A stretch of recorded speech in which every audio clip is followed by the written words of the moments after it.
Welcome to the show. I'm your host, Dr. Mike Wall.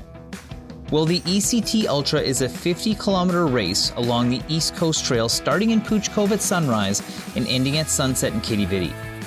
In 2013, Rob Briggs and Carolyn McIlroy entered a 125-kilometer Canadian death race. And they'd never done a trail over 30 kilometers before, and they realized they needed to up their game. So they decided to run from Pouch Cove to Quidi Vidi along the East Coast Trail.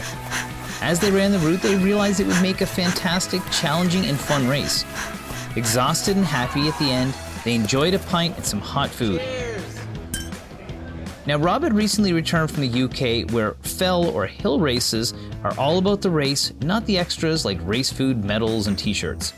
Rob had seen a race advertised as 5 pounds entry, Curly Wurlies for all finishers. So that's the race philosophy of the ECT Ultra. The race itself is a fun event. The finish line is inside the Inn of Olde, where anyone who finishes gets a Curly Wurly, and everyone gets homemade chilli and can enjoy a beer while they wait for the other finishers.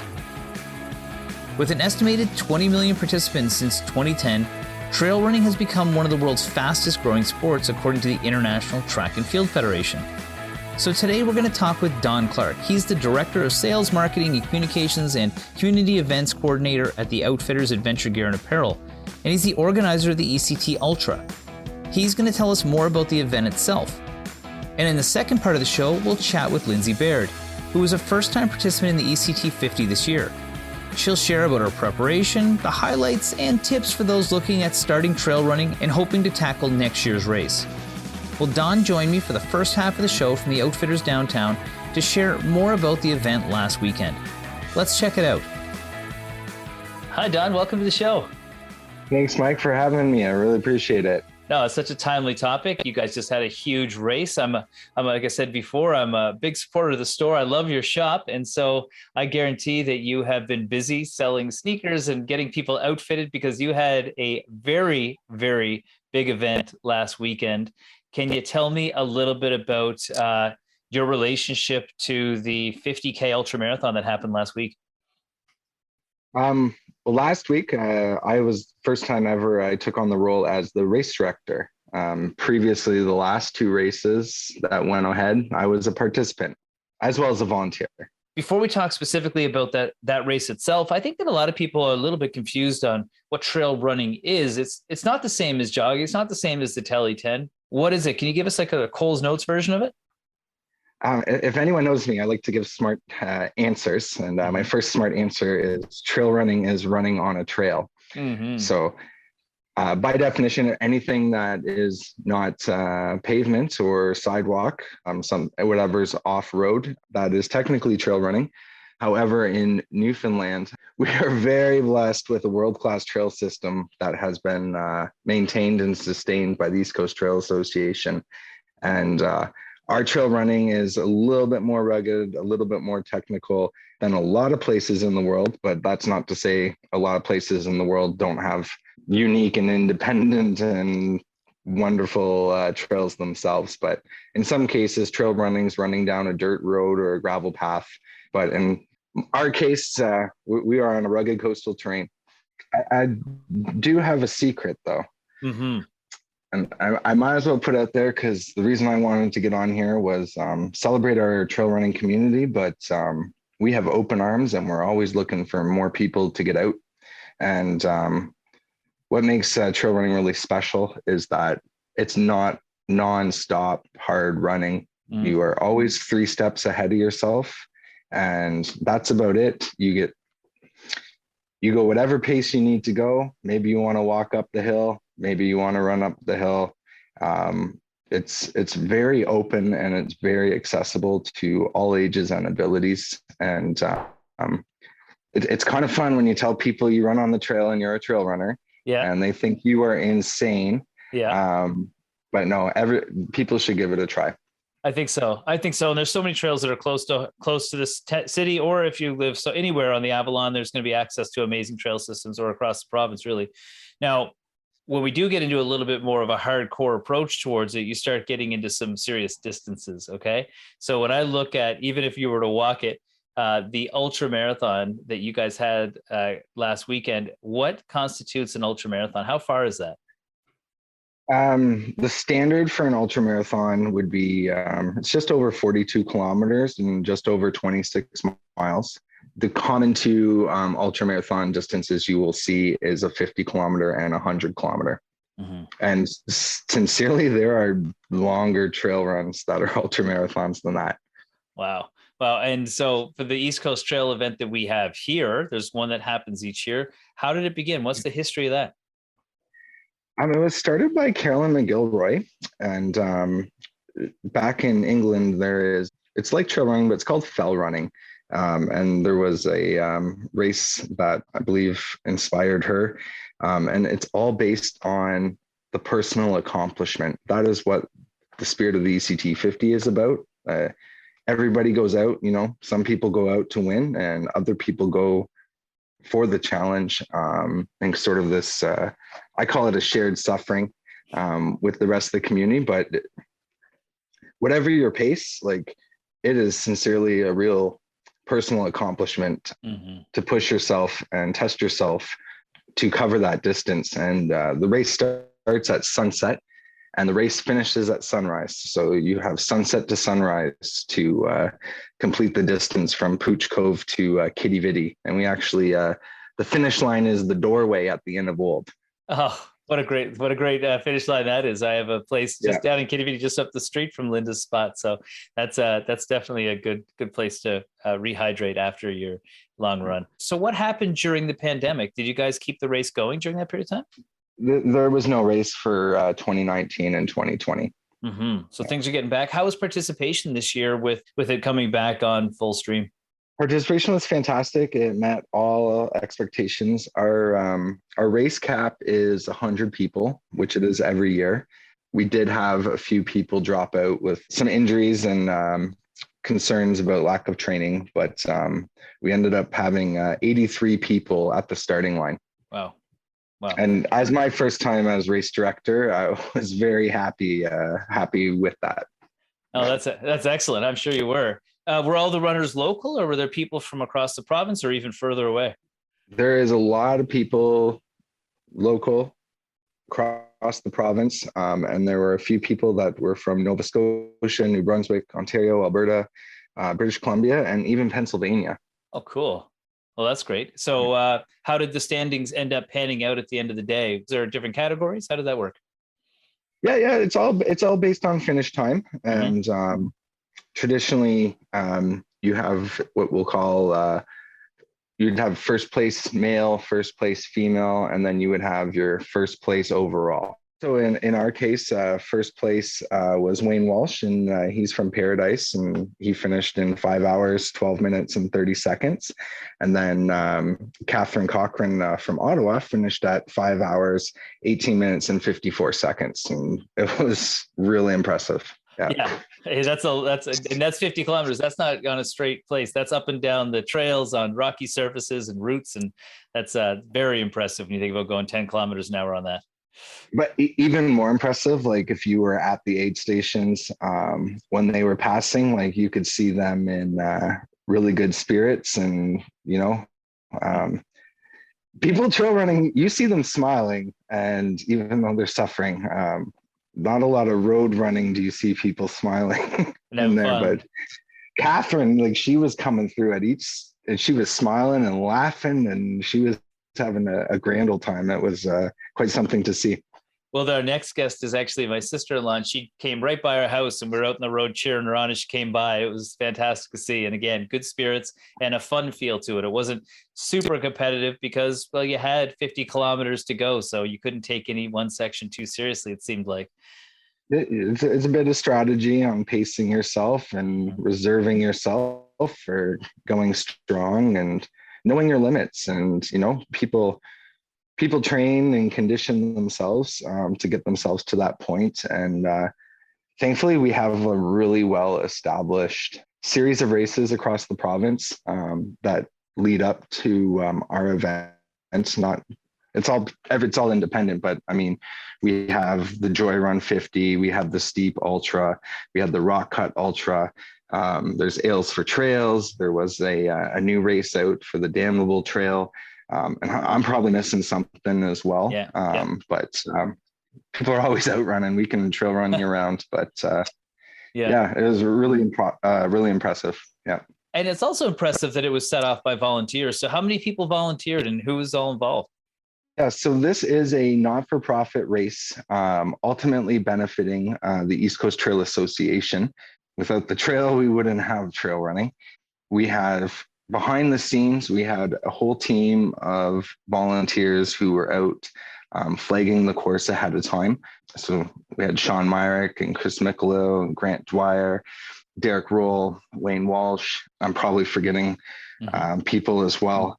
The East Coast Trail Association, they even moved their maintenance crew to help do some much needed maintenance at the beginning of the trail. That was fantastic. Former race directors, Greg Greening and Jeff McDonald. Jeff was a great mentor in sharing his insights and experiences. Same with Carolyn McIlroy, giving me direction there. We had some people, Rob and John, co-owners or founders for the Outfitters. They were there helping Rob on the race day as well. Then our aid stations, basically each aid station, there's one in Flat Rock, Middle Cove Beach, Logie Bay, the Marine Lab, and then we have our finish line in Quidi Vidi. So we have a team of people who are doing the timing and assisting people filling their water bottles or what they might need. So in Flat Rock, we had David Hopkins and Ron Earls and Katie Wadden doing that. And in Middle Cove, we had Tammy Butler, who's been running that station for a very long time, and Rayona Steiner and Scott Grant and Gilbert Reed. And then we had Cheryl Myers and Aiden Spool, who also works at the Outfitters and also won an Ultra last year, running the Marine Lab aid station. So then for each trail section, we also had two people volunteering. We call them sweepers. So they follow the final runners, the race route, make sure no one's left behind on the trail. And we also are removing all the flagging tape. So we're not leaving anything behind from our race on the trail. And I would like to thank John Duke and Greg Lynch, and Jerry Costello and Tammy and McGregor Parent and Olivia, as well as Linda Newhook and Amspokau for their help and assistance and cheering people along the trails. Safety is number one, and I always believe you can't have fun if you're not being safe. And the confidence and peace of mind to know that people are off the trail and we can move on is it's kind of my number one thing as the race director. That's Don Clarke, organizer of the ECT Ultra and director and community events coordinator at the Outfitters. We're learning all about last week's 50-kilometer trail run on the East Coast Trail. We'll be right back after the break. Welcome back here with Don Clarke, organizer of the ECT Ultra and director and community events coordinator at the Outfitters. We're learning all about last weekend's 50-kilometer trail run on the East Coast Trail. Let's get back to the interview. There has to be some appeal to trail running. It's estimated that about 20 million people are trail running right now, but those numbers are increasing a lot every year. Why do you think that is? Well, all you need is a pair of shoes and a trail.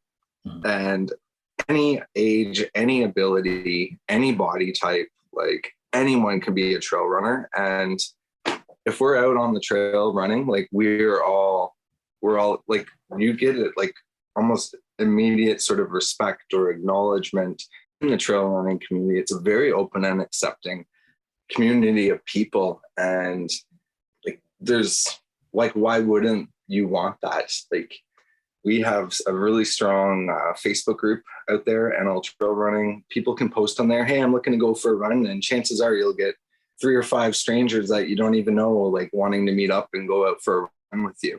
And it's also like cognitively stimulating. There's a lot of great physical benefits to trail running. Like, you have a fantastic night's sleep after you go for a run, and you could go out for a half hour, 45 minutes, 4 hours, 9 hours. Like, it's really up to you.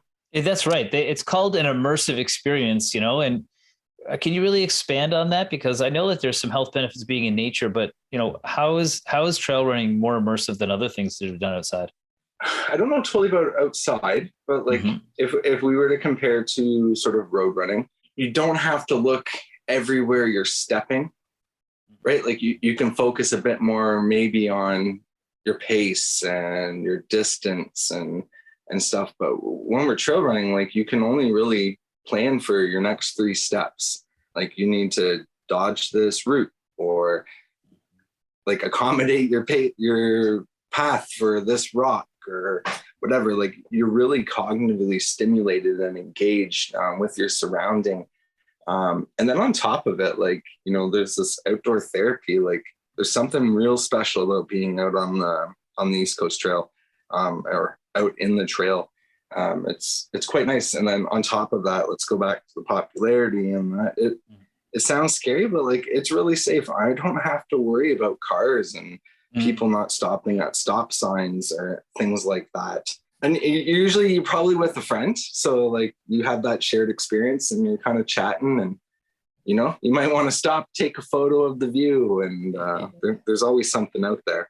I love that. You know, it's funny from a rehabilitation side of things, which is where I came from. You know, I also think about those overuse injuries, being the same stride on a hard surface all the time. By doing trail running, you're on different uneven surfaces, which is actually good for your body in a lot of ways to adapt to all these different changes. So I could see how that reduces some of the wear and tear, even though the trails are probably significantly more difficult physically than running in a straight line on a flat road.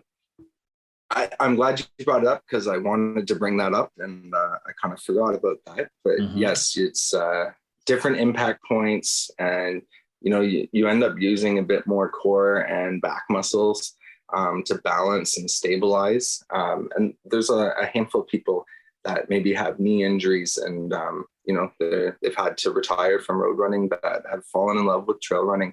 And there's even people that use the trail running to help train and condition for the road races. Very cool. Very cool. I remember I used to run cross country when I was in high school, and we used to run through the trail system all the time. And I always thought it was a great way to train. It was so much more, you could be so much more present. It was so much more enjoyable than being in a neighborhood running around. But you did mention the right gear, and I think it's important. Obviously, you're with outfitters, so you know about the right gear. What is the best type of gear? What would people need before they start to make sure that they're not going to put themselves at risk for injury or keep them unsafe when they're on the trail?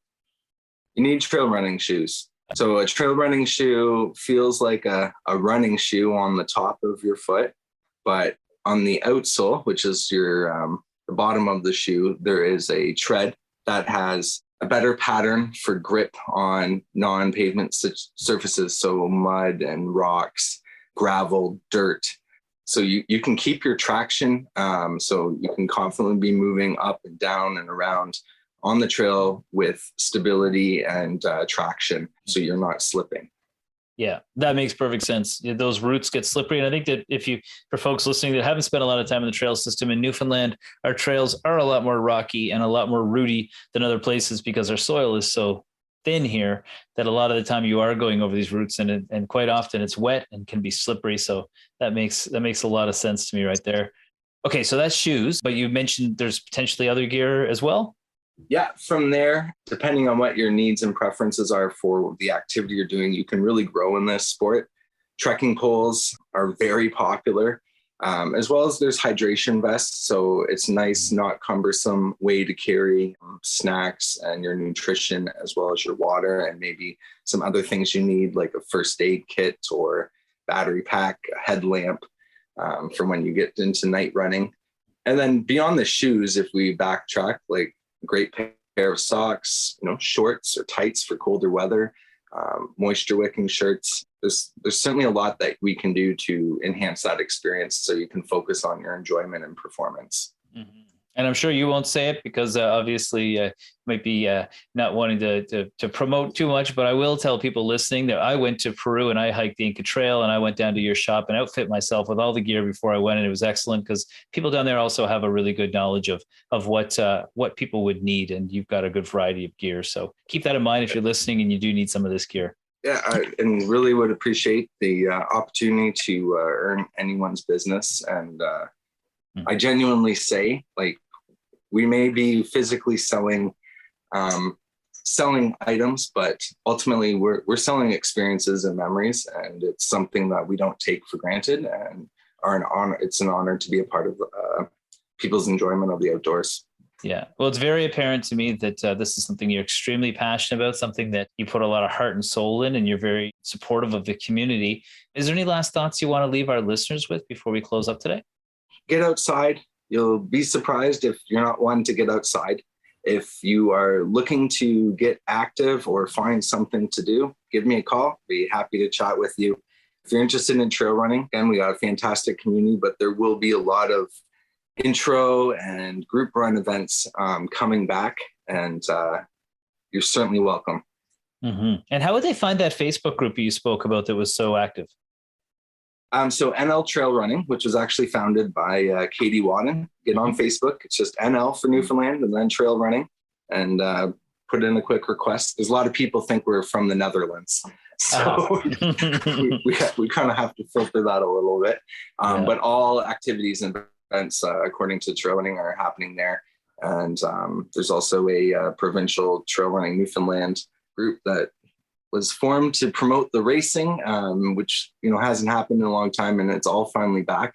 So they'll be hosting group runs over the winter and into the spring and definitely into the summer. So there's a lot of opportunity coming out in the future.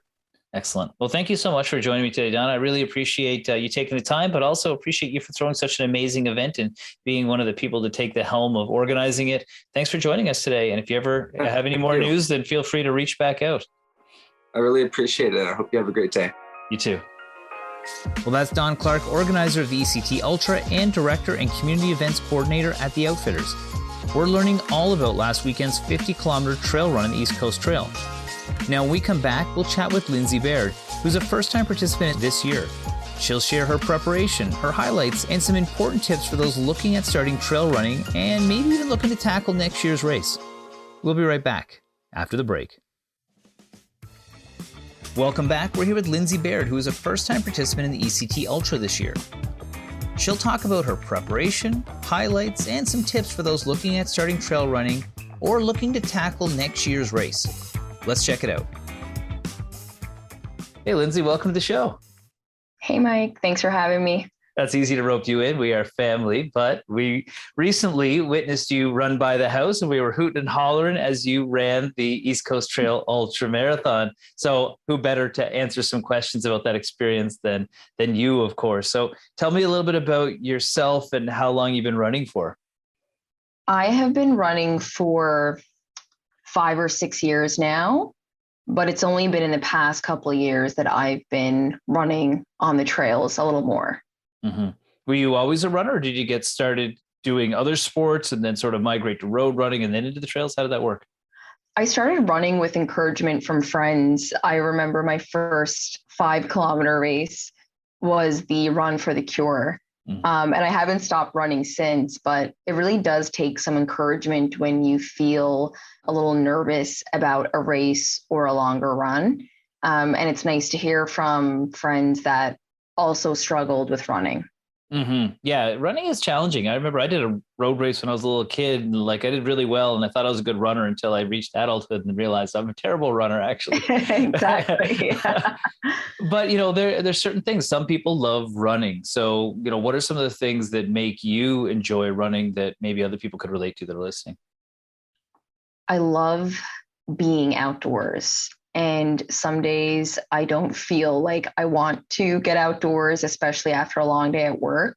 But when you have a group run planned, it's such a great way to push yourself to get outside and relieve some stress. And I certainly experienced that runner's high after finishing a long or difficult run.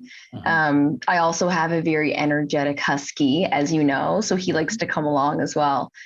But I'm lucky because a lot of my close friends really enjoy running, and the running community in Newfoundland is amazing. So it's one of my favorite group activities now.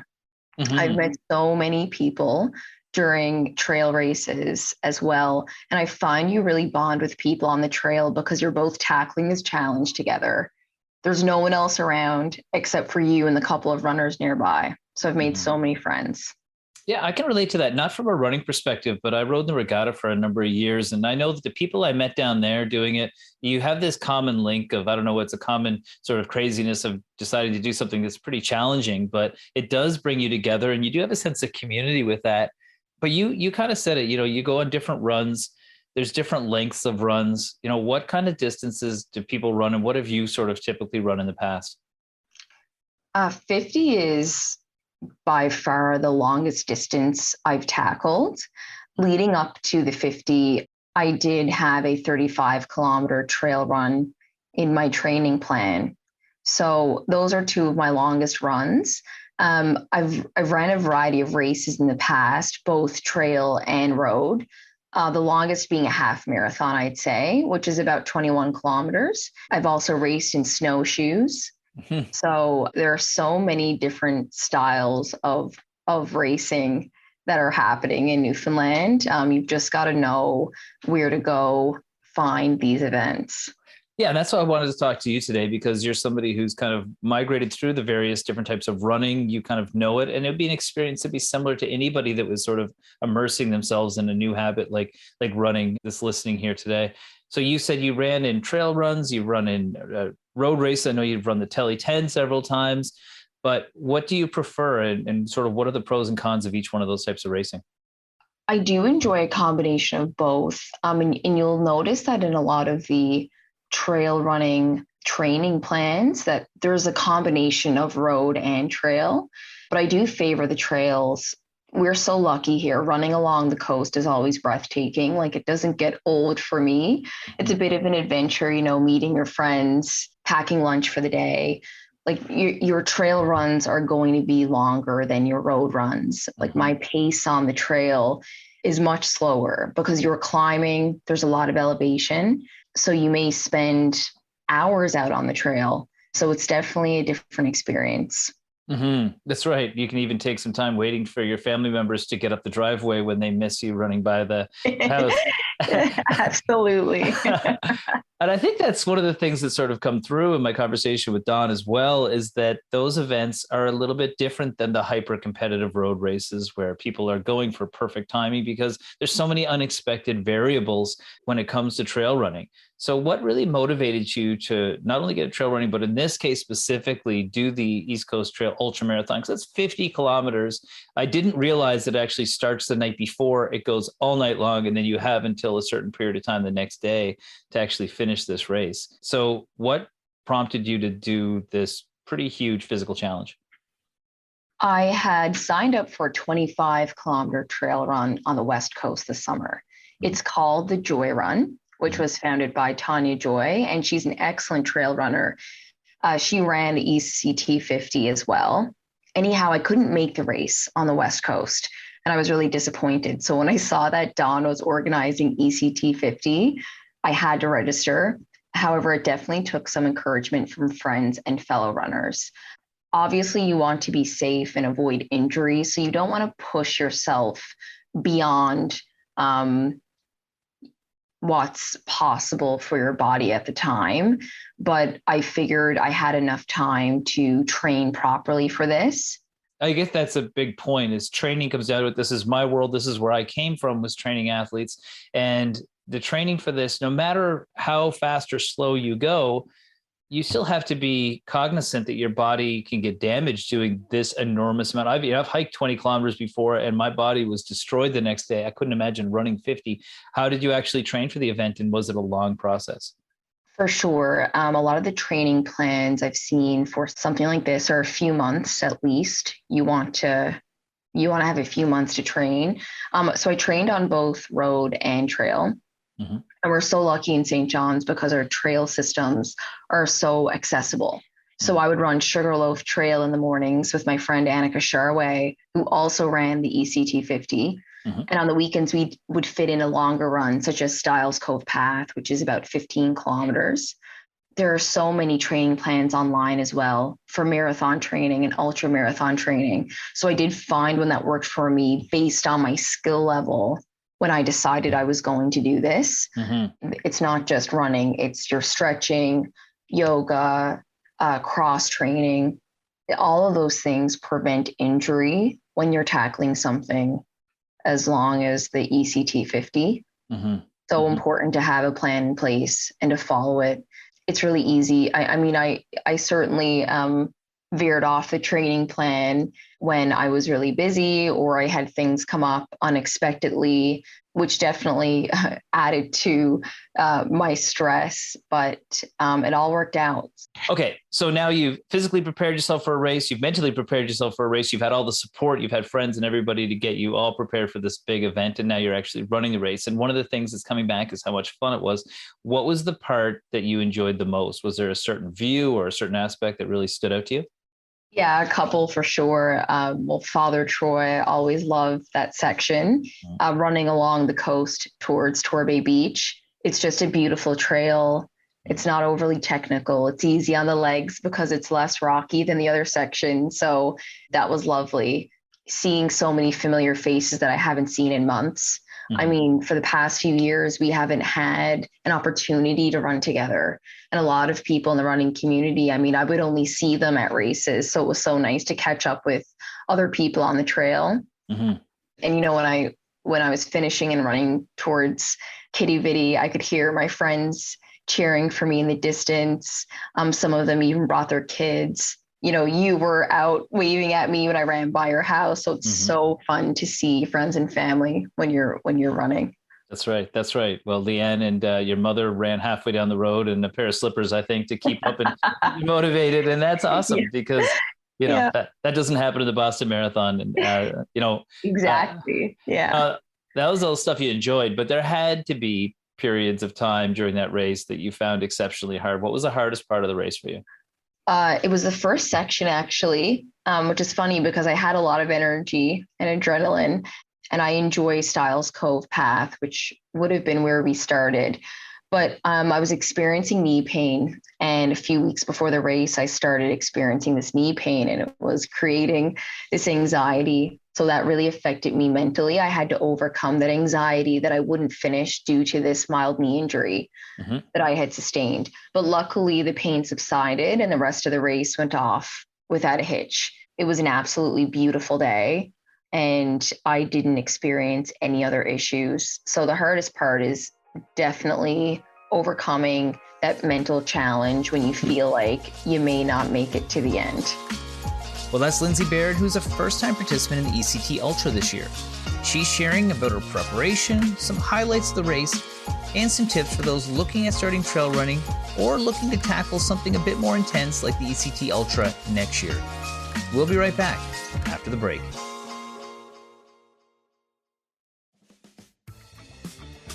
Welcome back. We're here with Lindsay Baird, who is a first-time participant in the ECT Ultra this year. She'll talk about her preparation, highlights, and some tips for those looking at starting trail running or looking to tackle next year's race. Let's check it out.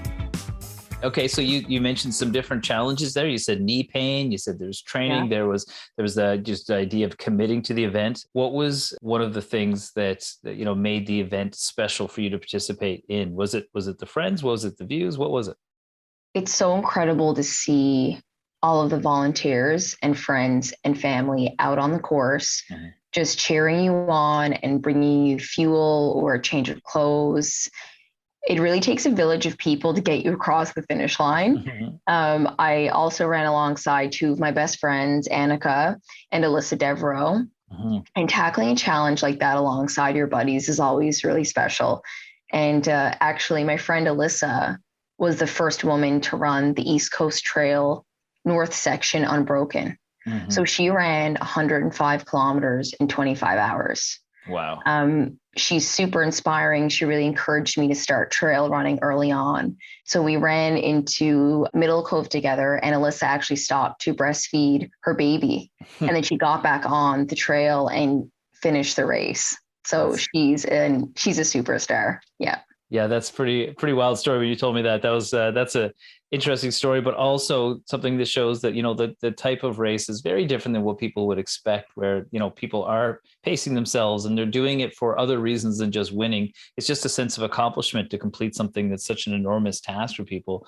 For other people that would thinking about taking up trail running and expand the distances they're currently running, like what advice would you have for them when it comes to maybe biting off a little bit of a bigger challenge?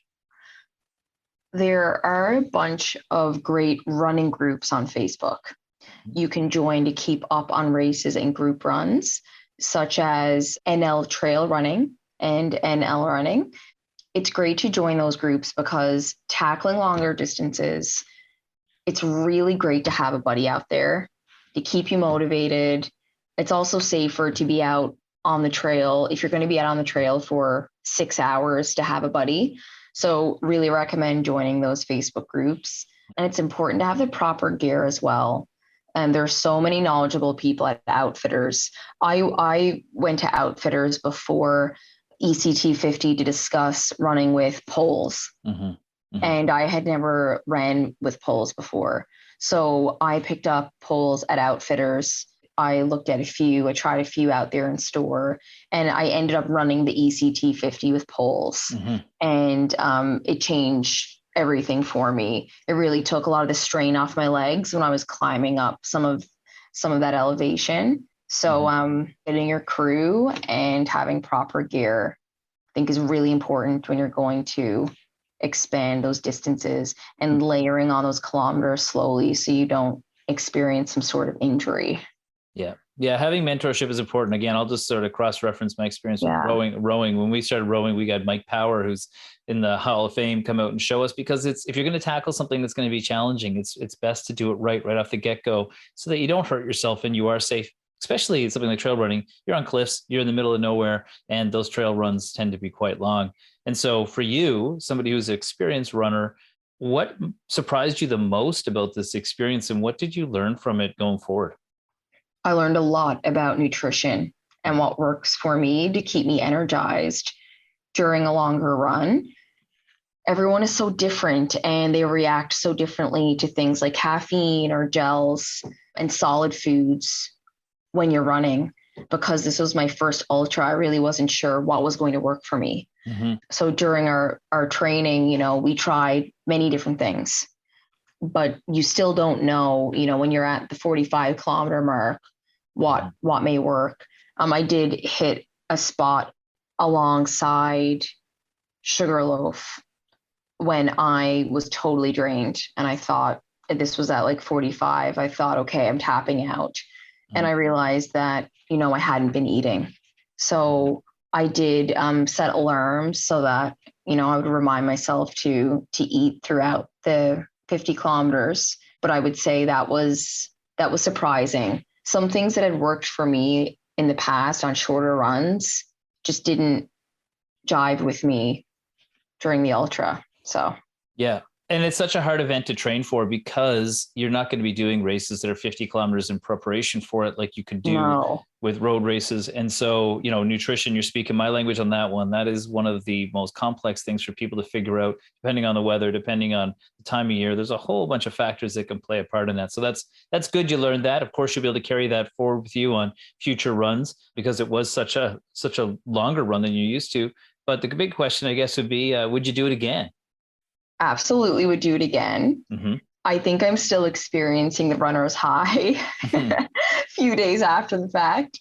I am eyeing some longer trail races outside of NL as well. It was just such an enjoyable experience. It's amazing accomplishing a goal that you thought would have been impossible for you to tackle, just last year, just 6 months ago. So really looking forward to my next ultra. Yeah, that's right. And a good friend of mine, Dan Meads, was on the show before talking about trail running. The first time we sort of tackled this topic, and he said exactly the same thing, that you get the sense of accomplishment. It's a beautiful thing. And once you're done, you're looking at, what do I start planning next? Any last thoughts you'd like to leave our listeners with before we close up today about, if they're toying with the idea of getting into trail running? Yeah, well, winter is just around the corner, which means lots of snow and ice on the ECT, but it is possible to continue trail running with the right gear in the wintertime. So I just started winter trail running a few years ago. Outfitters has a selection of running crampons that you can strap onto your sneakers so that you can run over snow and ice. I was so shocked when I first tried running with crampons. Like, they were amazing. I felt super steady on ice and snow. A lot of the trails end up getting really packed down as well. There's trail system through Pippi Park. The Avon Mountain Biking Association, they have trail system up on White Hills. So a lot of those are great for running. They have separate groups as well. Sometimes there's trail building happening. Sometimes the trails aren't in great shape for running. So it's really good to keep up on those and respect what's happening up there. There are a lot of volunteers out there working on those trails. So you don't want to run along those trails unless they're okay for that. But there are some running groups that post about group runs in the wintertime as well. And you'd probably find those in the NL Trail Running Facebook group page. That's excellent. Well, Dawn mentioned that same Facebook group as well. It sounds like it's a very welcoming community, one that's supportive of people at all skill levels. And it sounds like it's something we can do all year round. But I just want to say thanks for coming on today. Thanks for sharing your story, and congratulations on that huge accomplishment.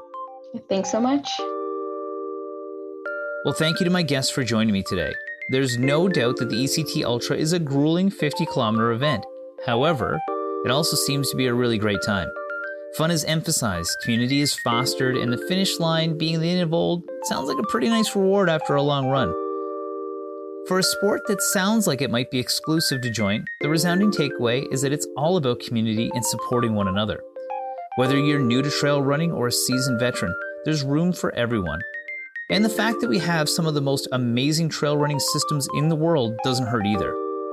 Any activity that gets us outside, is affordable, inclusive, and accessible, and most of all is welcoming to those just learning, is well worth learning more about. Which is why I'm so grateful that Dawn and Lindsay could share their experiences with us today. Well, that's our show this week. I'm your host, Dr. Mike Wall. Happy trails, and we'll see you back here next week for another episode of The Wall Show on your VOCM.